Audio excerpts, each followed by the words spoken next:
After relocating from America to Sydney, I lived in Bali, Indonesia for 11 years. A lot of us expats wanted to be in a place where we could express ourselves and live without the constant bombardment of corporations and their influence. Bali is really a magnet for creatives. We had it all for a while. We call it the Bali bubble. This beautiful island is sitting on the equator, on the Ring of Fire. It's got a beautiful, strong Balinese Hindu culture that just really makes time stand still.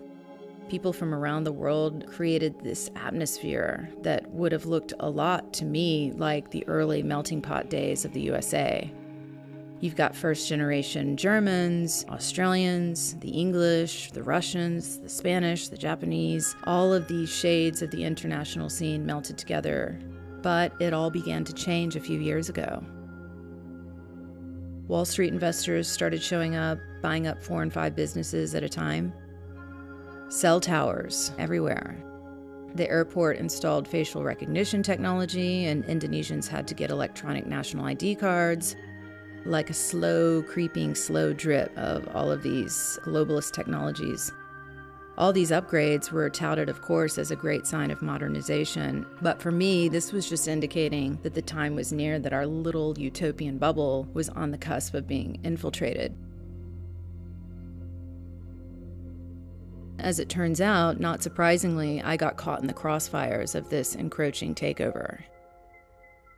Being the most established fitness brand in Bali was really like a dream come true for me. It was a way to connect with people in a meaningful way that was creating positive change in their lives. It was quite well known and it was quite loved. That drew a lot of attention, and there were eyes on us. And what ended up happening was really soul-destroying.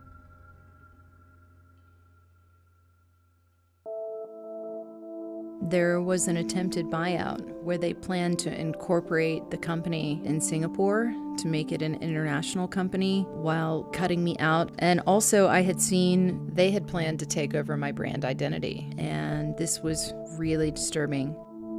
The woman that was a part of this was straight out of Wall Street, and there were actually photographs all over the internet showing her close ties to United Nations.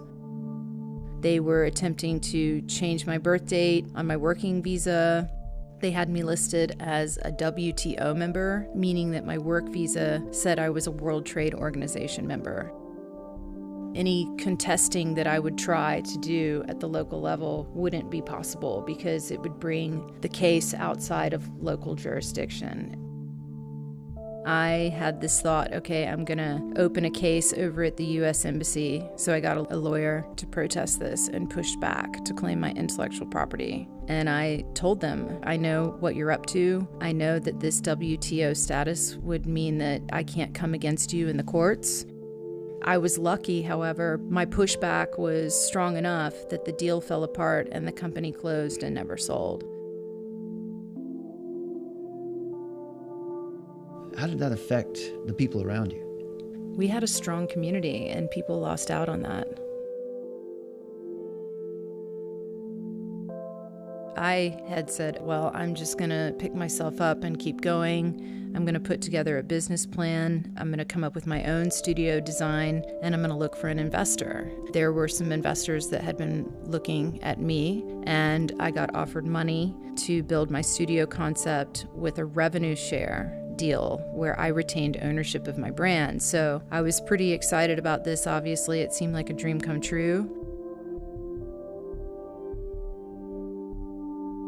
What was really surreal is I just got this feeling as time was going forward, I'm dealing with the Brotherhood.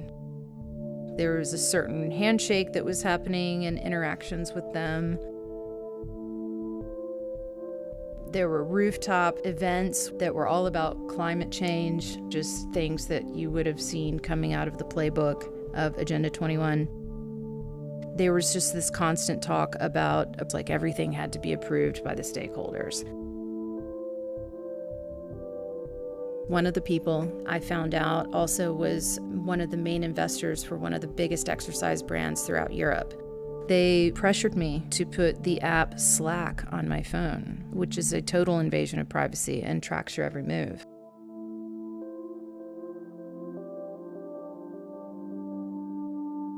It's supposed to make communications easier amongst the people that you work with. But really what it does is it goes into your entire personal life.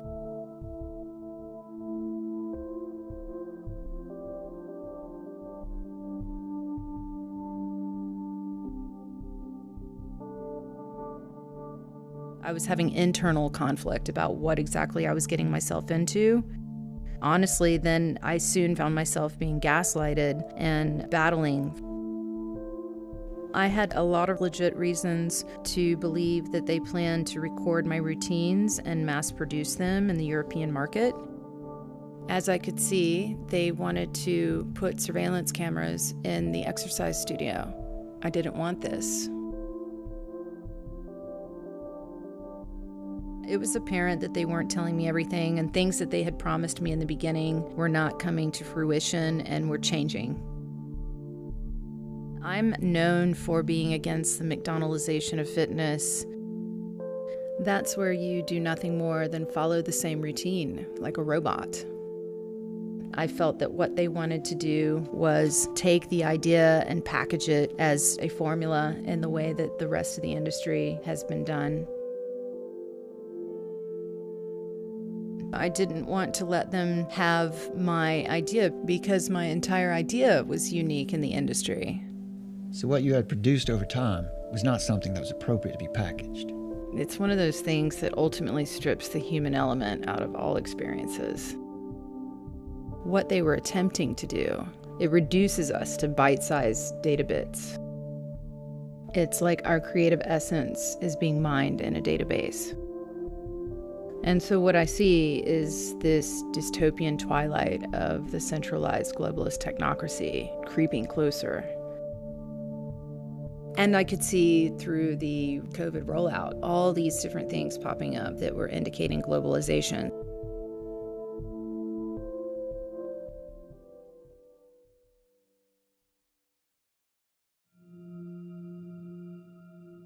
I will never forget a really shocking moment is after the pandemic was in full swing, the Balinese punk rocker JRX, we got word that he was put in jail for speaking his mind, for just asking questions.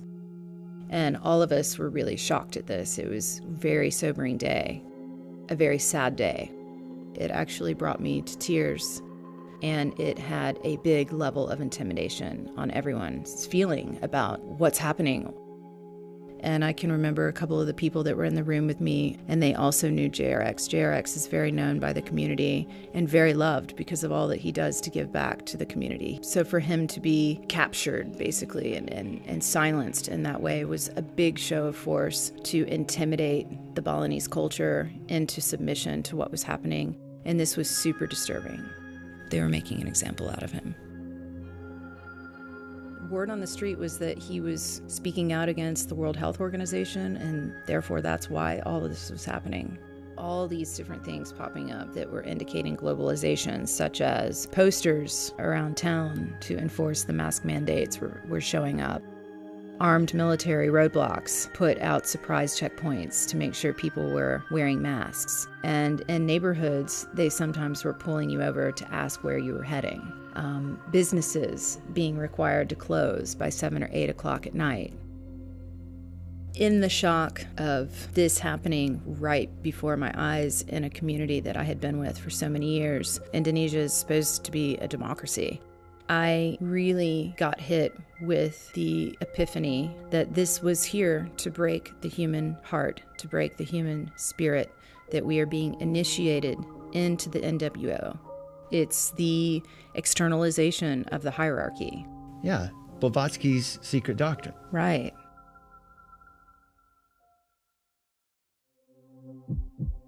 We are being forced into submission. You're either with us or you're against us. It's just a brute force intimidation tactic. How can you speak out if what you say will put you in jail? This is when I started to realize that if I really wanted to do my part to make a difference in all of this and to stop it from happening, I definitely felt a sense of responsibility, that I had to say something, I had to do something about this. And I knew that the way to do that would be to go back to America, because I do believe that if America falls, the rest of the world will fall. It brought into focus very clearly my core values and how this war was ultimately a spiritual battle. So I had to get back and put the message out that there's nowhere to hide, that the real important thing is the battle is for your soul.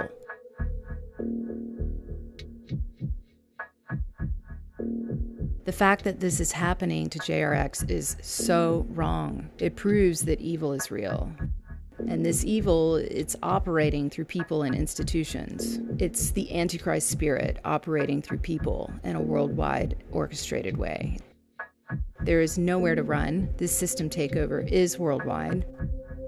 The war is on humanity. So the question we all need to ask ourselves is your soul for sale?